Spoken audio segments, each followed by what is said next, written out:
حضرت ابن عباس رضی اللہ تعالی عنہما کے ایک شاگرد ہیں. صبح جب سبق میں حاصل ہوئے تو ارشاد فرمایا، حضرت اگر یہ تلوار میرے پاس نہ ہوتی تو رات میری جان چلے گئی. مطلب تھا اس تلوار نے میری جان بچا لی. ابن عباس رضی اللہ تعالی عنہما، کروڑوں سلام ان پر، فرمایا کہ اتنا عرصہ ہو گیا میرے سامنے بیٹھتے ہوئے اور پڑھتے ہوئے، آج تک تیرے اندر سے شرک نہیں گیا اور توحید آج تک تیرے اندر داخل نہیں ہوئی.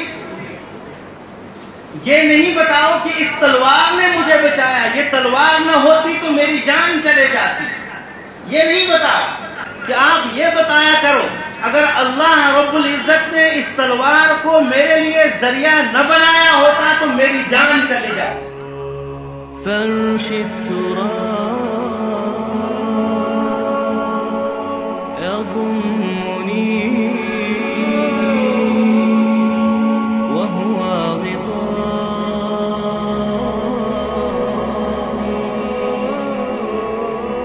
حول الرمال. أعوذ بالله من الشيطان الرجيم. بسم الله الرحمن الرحيم. إنما المؤمنون الذين إذا ذكر الله وجلت قلوبهم وإذا تليت عليهم آياته زادتهم إيمانا وعلى ربهم يتوكلون الذين يقيمون الصلاة ومما رزقناهم ينفقون أولئك هم المؤمنون حقا لهم درجات عند ربهم ومغفرة ورزق كريم. صدق الله المولان العظيم وصدق رسوله النبي الكريم. سورہ انفال کی 3 آیتوں کی تلاوت کی گئی. اللہ رب العزت نے شروع کی ان 2 آیتوں میں ایمان والوں کی خاص صفات کا بیان فرمایا ہے.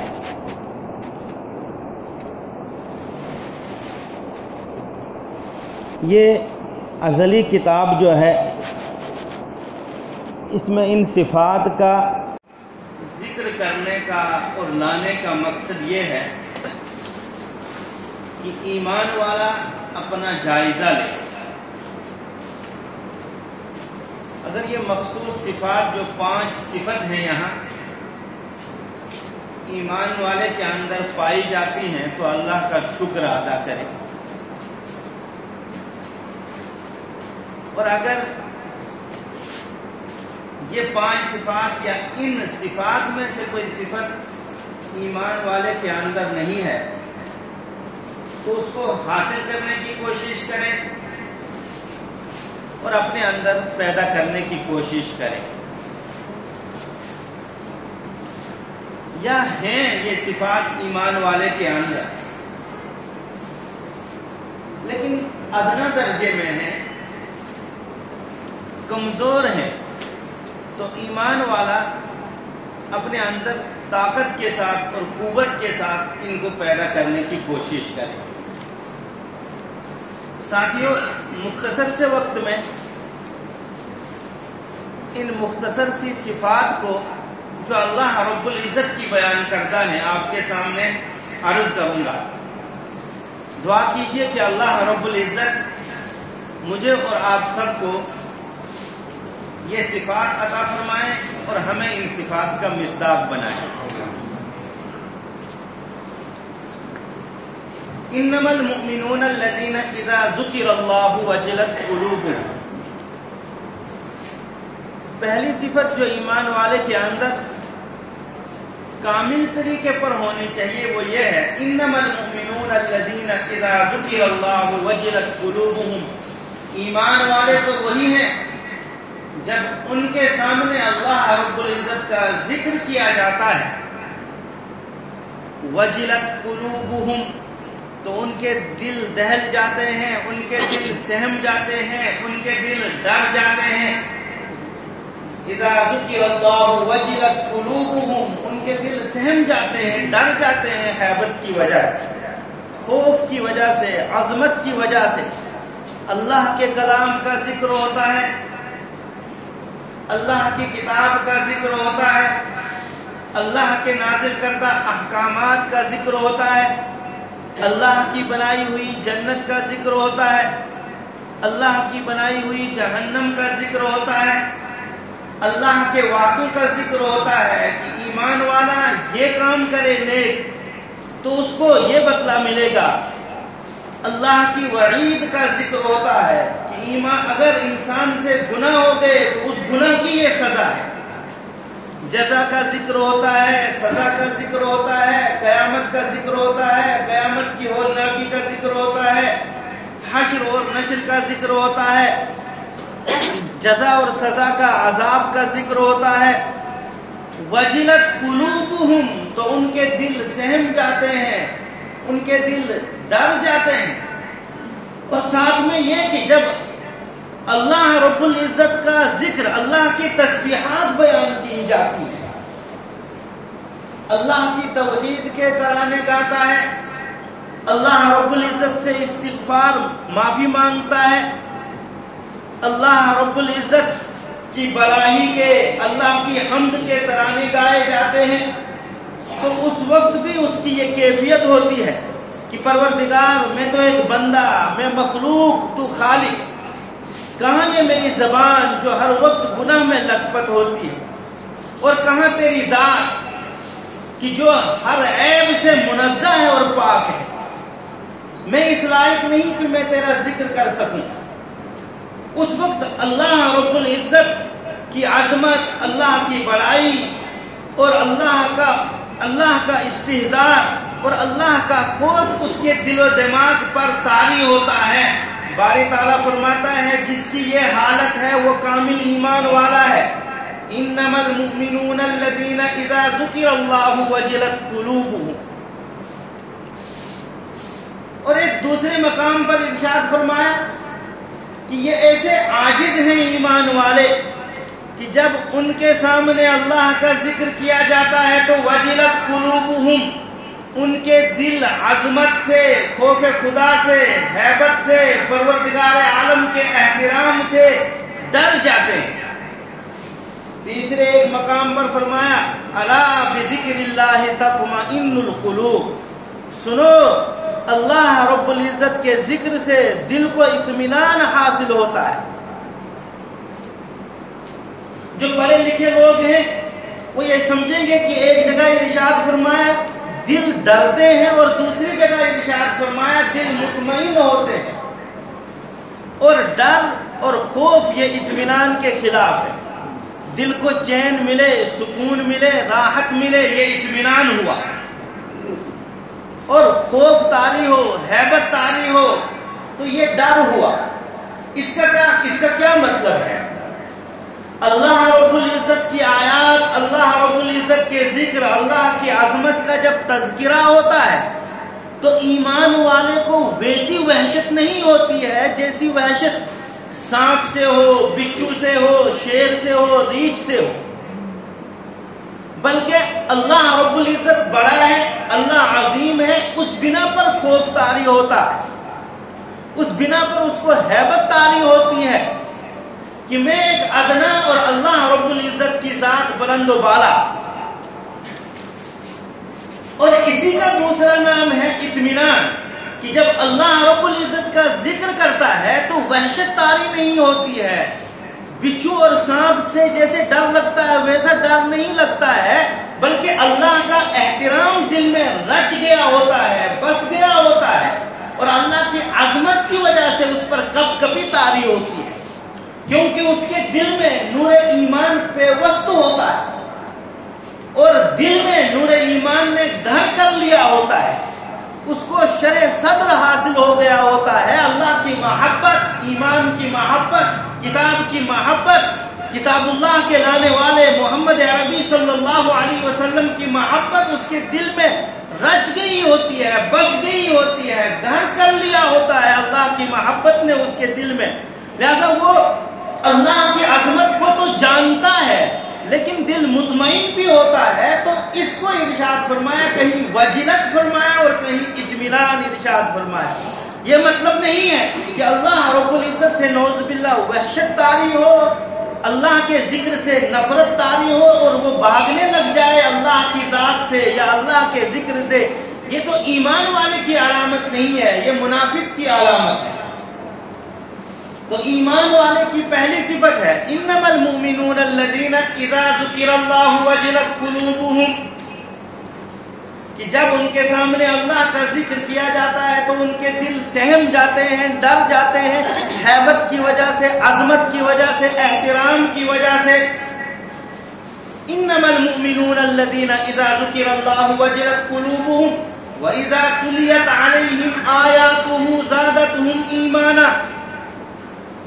ایمان مرد مومن کی اور مومن کامل کی ایک صفت یہ ہے کہ جب ان کے سامنے اللہ رب العزت کی آیات تلاوت کی جاتی ہیں، ان پر اللہ کے احکامات تلاوت کیے جاتے ہیں، زادتہم ایمانا، تو وہ اللہ کے احکام، اللہ کی آیتیں ان کے ایمان میں اضافہ کرتی ہیں۔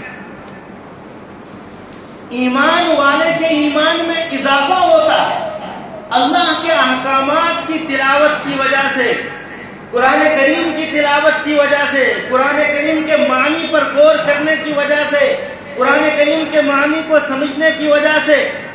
اس میں جنت کے تذکرے ہیں تو ان کو پڑھتا ہے اور دل میں اور یقین آ جاتا ہے کہ جنت حق ہے، ایمان والوں کو مل کر رہے گی، یہ وعدہ ہے جنتیوں کے ساتھ۔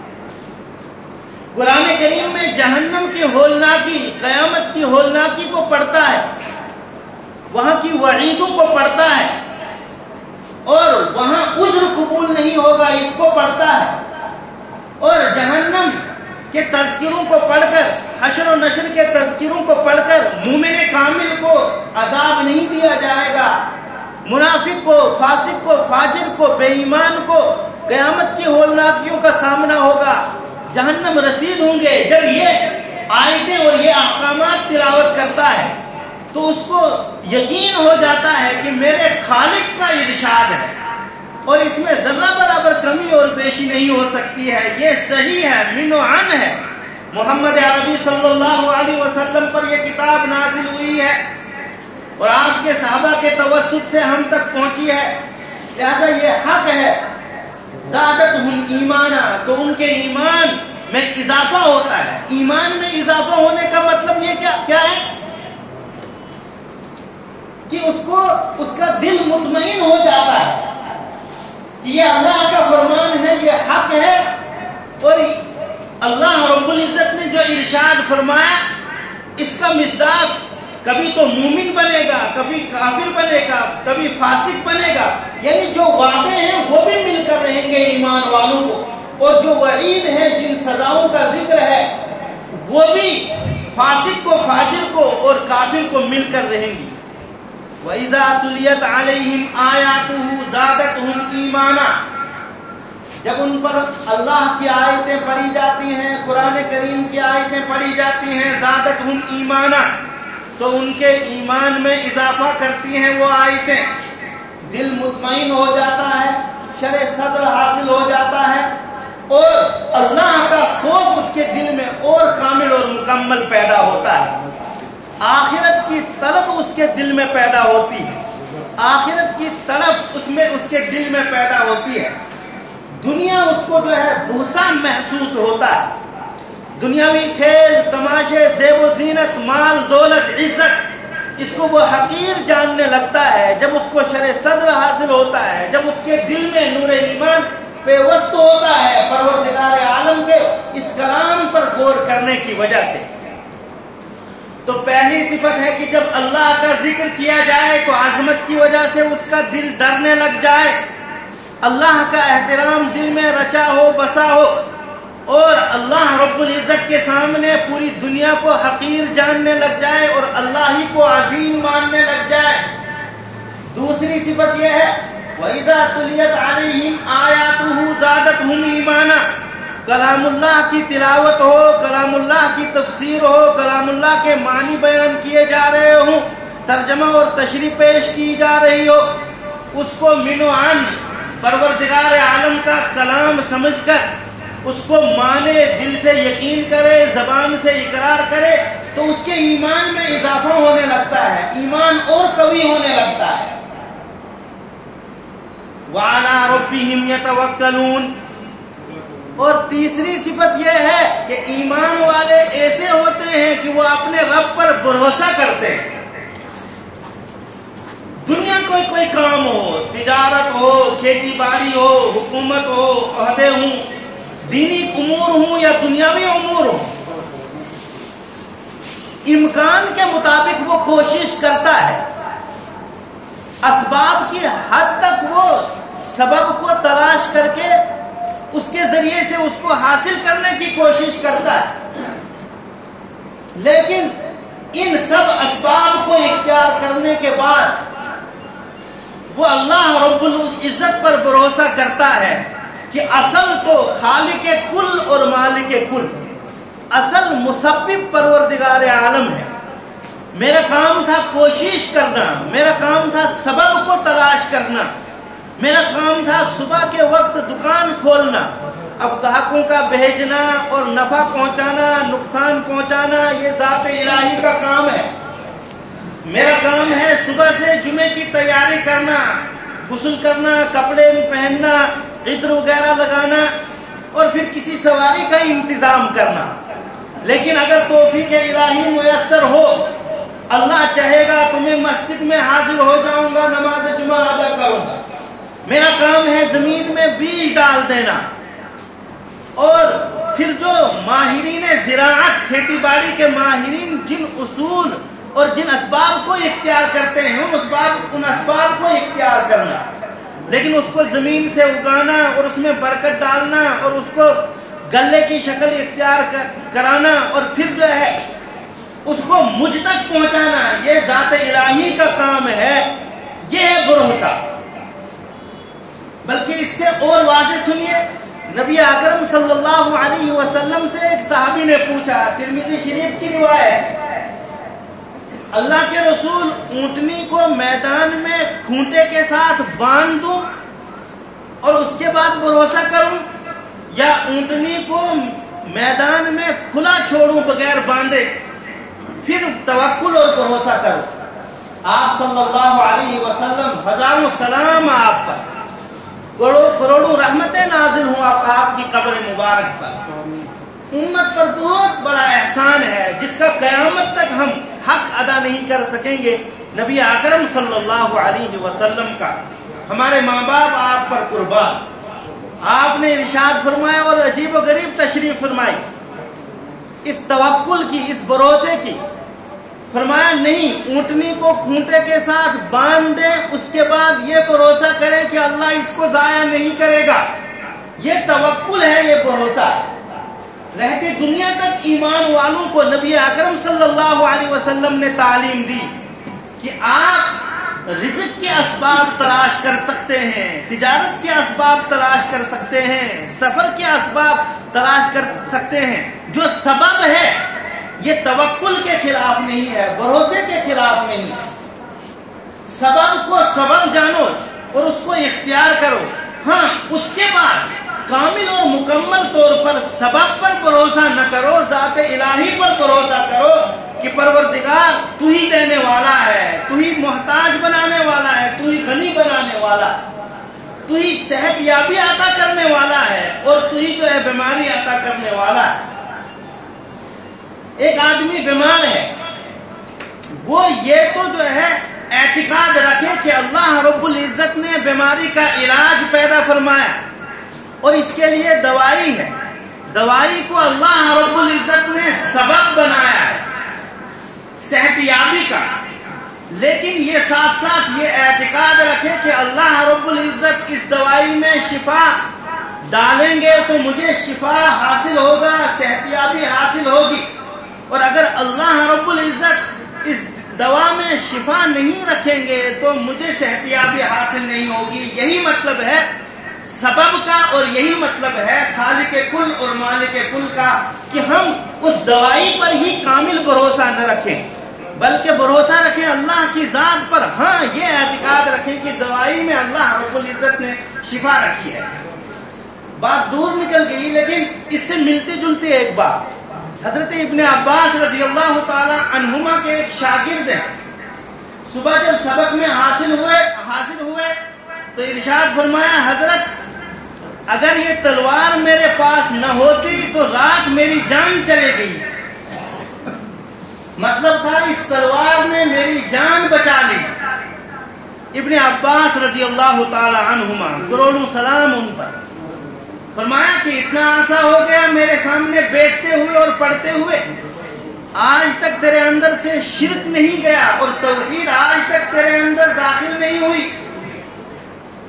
یہ نہیں بتاؤ کہ اس تلوار نے مجھے بچایا، یہ تلوار نہ ہوتی تو میری جان چلے جاتی. یہ نہیں بتاؤ، بلکہ یہ اس طریقے کا جملہ ارشاد بیان فرمایا کہ آپ یہ بتایا کرو، اگر اللہ رب العزت نے اس تلوار کو میرے لیے ذریعہ نہ بنایا ہوتا تو میری جان چلی جاتی. تو یہ دنیا کی تمام چیزیں پروردگار عالم نے انسانوں کے لیے ذریعہ بنائی ہیں، سبب بنائی ہیں.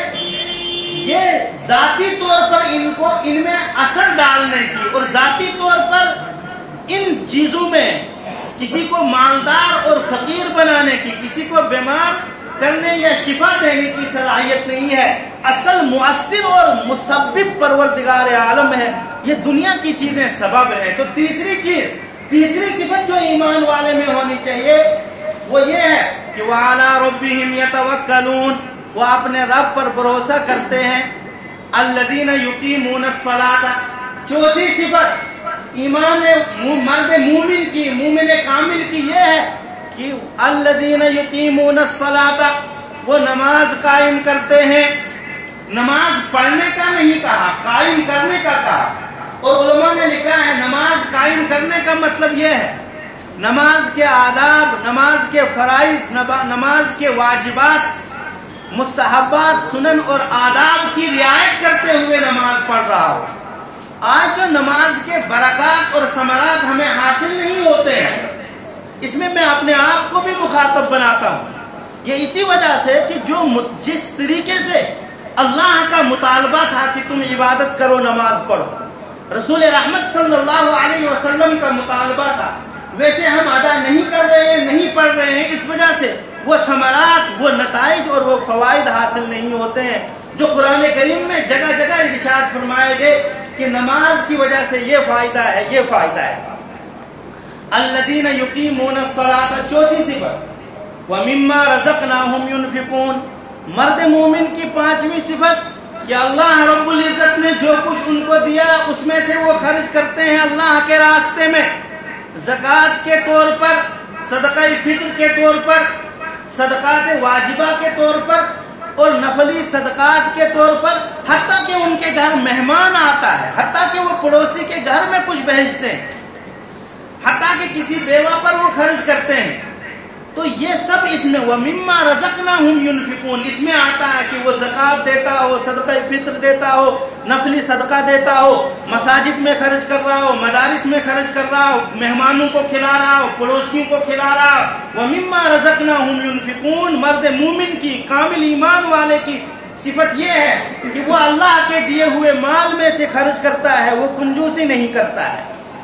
اور یہ فتویٰ کس کا ہے؟ یہ میرے اور آپ کے، پوری کائنات کے خالق اور مالک کا ہے. قرآن کریم کا فتویٰ ہے، اس کتاب کا فتویٰ ہے جو رسول رحمت صلی اللہ علیہ وسلم پر نازل ہوئی ہے. اور اس کتاب کا فتویٰ ہے جو صرف خالص ایمان والوں کے لیے نہیں ہے، ہدی للناس، لوگوں کے لیے ہدایت ہے، شفاء للناس، لوگوں کے لیے شفا کا ذریعہ ہے، روحانی اور جسمانی بیماریوں کی شفا ہے.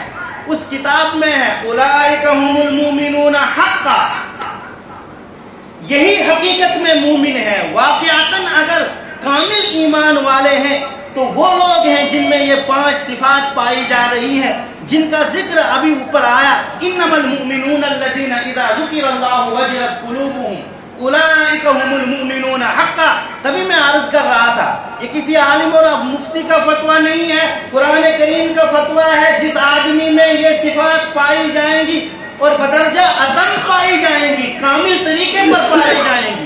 اگر ہیں تو اللہ کا شکر، اگر ہے نہیں ہم میں تو کوشش کریں کہ ہم جو ہے ان کو اپنے اندر پیدا کریں۔ فرمایا اولئک هم المؤمنون حقا، یہی لوگ واقعتاً کامل ایمان والے، مرد مومن یہی ہیں، انہی کو ایمان والا کہنا چاہیے اور مومن کہلانے کے لائق یہی ہیں۔ لہم درجات عند ربہم ومغفرۃ ورزق کریم، اس کے بدلے ان کے لیے انعام کیا ہے؟ دنیا میں تو کامیابی ہے، دنیا میں کامرانی ہے، دنیا میں سرخ روئی ہے، دنیا میں عزت ہے، دنیا میں ممکن ہے اہل ایمان ان کے اچھے چرچے کریں گے، ان کو امام بنایا جائے گا، ان کو رہنما مانا جائے گا، ان کو شریعت کا پیشوا سمجھا جائے گا۔ اور کبھی ایسا ہوتا ہے کہ دنیا والوں کا اعتبار نہیں، کیونکہ دنیا کی رسوائی حقیقی رسوائی نہیں، اور دنیا کی کامیابی حقیقی کامیابی نہیں، اصل کامیابی آخرت کی کامیابی ہے، اور اصل رسوائی آخرت کی رسوائی ہے۔ فرمایا لہم درجات عند ربہم، ان کے لیے بڑے بڑے درجات اور بلند درجات ہوں گے پروردگار عالم کے ہاں۔ ترمذی کی روایت ہے، جنت کے جو درجے ہیں نا، ایک درجے سے دوسرے درجے کے درمیان جو فاصلہ ہے وہ اتنا فاصلہ ہے جتنا زمین و آسمان کے درمیان فاصلہ ہے۔ اور دوسری ایک روایت ہے، ایک درجے سے لے کر دوسرے درجے تک اتنا فاصلہ ہے کہ آگے اگر پوری دنیا کے لوگ، پوری دنیا کی مخلوق اس میں ڈالی جائے، سموئی جائے تو وہ جو ہے آ جائے گی اس میں، یعنی اتنا بڑا احاطہ ہے۔ فرمایا لہم درجات عند ربہم، ان کے لیے ان کے رب کے پاس درجات عالیہ ہوں گے، ومغفرۃ، اور پھر مغفرت بھی ہوگی، بخشش بھی ہوگی، اور سب سے بڑی بات یہ ہے کہ اگر کوئی اس دنیا سے گیا اور اس کی بخشش ہو گئی تو وہ کامیاب ہے۔ لہم درجات عند ربہم ومغفرۃ ورزق کریم، دنیا میں بھی عزت کی روزی ہے، عمدہ روزی ہے، اور آخرت میں تو عمدہ روزی ہوگی، جنت کے انعامات ہوں گے، جنت کے پھل ہوں گے، جنت کے میوے ہوں گے، جنت کی روزی ہوگی۔ ایمان والوں کو، کامل ایمان والوں کو اپنے اس کامل ایمان کے بدلے میں اللہ رب العزت نے جو وعدے فرمائے ہیں، لہم درجات عند ربہم، یہاں پروموشن ہو جاتی ہے۔ وہ کسی بھی اعتبار سے ہوتی ہے تو وہ دعوتیں کرتا پھرتا ہے اور خوشیاں مناتا پھرتا ہے، اور جنت کی پروموشن ایسی ہے کہ ایک درجے سے دوسرا درجہ ملا، اور میں نے ابھی عرض کیا کتنا اونچا اور بلند مقام ہے۔ تو کیا خیال ہے آپ کا کہ جنت کی پروموشن، جنت کا جو ہے، جنت کے درجات کسی کو حاصل ہوں جس جنت سے پھر کبھی نکلنا ہی نہیں ہے، وہ مغفرت اور بخشش ہو، ورزق کریم اور عمدہ روزی ہو۔ اللہ رب العزت ہمارے اندر یہ 5 کی 5 صفات پیدا فرمائے اور ہمیں ان وعدوں کا مستحق بنائے جن وعدوں کا ذکر قرآن کریم کی ان آیتوں میں ہوا۔ وآخر دعوانا ان الحمد للہ رب العالمین۔